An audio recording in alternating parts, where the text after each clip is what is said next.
Are you an opera singer who loves singing show tunes in the car? Do you perform Broadway standards during your solo shows and cabarets? Do you want to perform in a musical, but you just can't seem to get cast? Well, in today's video, I'm going to share 5 of the reasons you may be having trouble getting cast in musical theater. The first reason opera singers often don't get cast in musical theater is their oversinging. One of the significant differences between opera and musical theater has to do with how the reality of amplification has affected performance practice in both mediums. Yes, once upon a time, musical theater producers didn't use amplification, back in the days before the internet, cell phones, and MP3s. And yes, even many opera companies do now also use some amplification. However, there's still a huge degree of variation between the amount of amplification used for the two different theatrical styles. At this point in time, though opera companies are using amplification, they still like to hide and mask its use.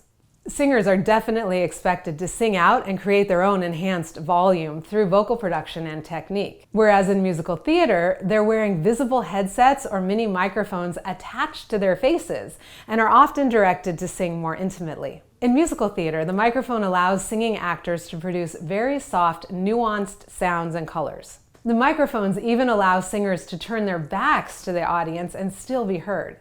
Opera singers, if you want to sing in musical theater, you've got to understand how the microphone will impact your performance and adjust accordingly even in the audition. The next reason is you're using the wrong vocal color. Another challenge opera singers face when crossing over to musical theater is not realizing that the operatic vocal color is typically neither required nor desired. As with the microphone issue, opera singers will tend to sing too loud with too much vibrato and/or too much weight. If you're interested, I could get more into the technical differences in another video.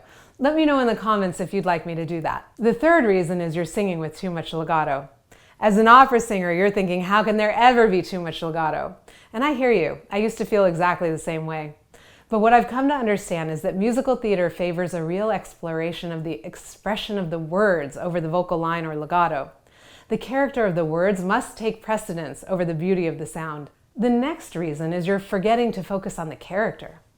Opera singers, we spend so much time studying the music, language, dynamics, composer's intent, and practicing our vocal technique and working an aria into our voice, that deep character and script analysis are sometimes overlooked. But in the case of musical theater, the character has to come first and definitely supersedes the vocal tone. While musical accuracy, especially in ensemble numbers, is still important, it's the way we embody the character, both emotionally and vocally, that's going to get us hired. In fact, I've really learned the hard way that sometimes a less beautiful tone is more appropriate and even more satisfying for a specific character. Have you also had the realization that a specific character needs to sound less pretty? Tell me about it in the comments. The fifth reason is you've chosen the wrong audition selection.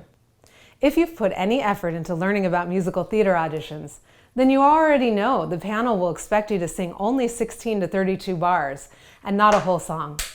But keep in mind that this audition selection again needs to highlight character over beauty. You want to choose a cut that will show off how appropriate you are for the specific role. You don't necessarily want to choose the song that sounds the prettiest. I hope these tips will help you to get cast in musical theater.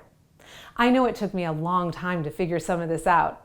As an opera singer, I was attached to sounding good and hitting every musical detail correctly, that I couldn't for the life of me figure out what I was doing wrong or recognize that I was barely considering my interpretation of the character. Now you know better than I did. Go out there and break some legs at your musical theater auditions. If you found this video helpful, please go ahead and like it, subscribe to my channel, hit the notification bell, and then let me know in the comments below what other topics you'd like me to cover to help you further your singing career. Be sure to check out my next music video where I'll be singing legit musical theater. And also watch this video on how to make money as a singer without an audition, because at these venues you can sing anything you want, any way you want. Now go out into the world and let your light shine. You deserve to be heard, and the world deserves to hear you.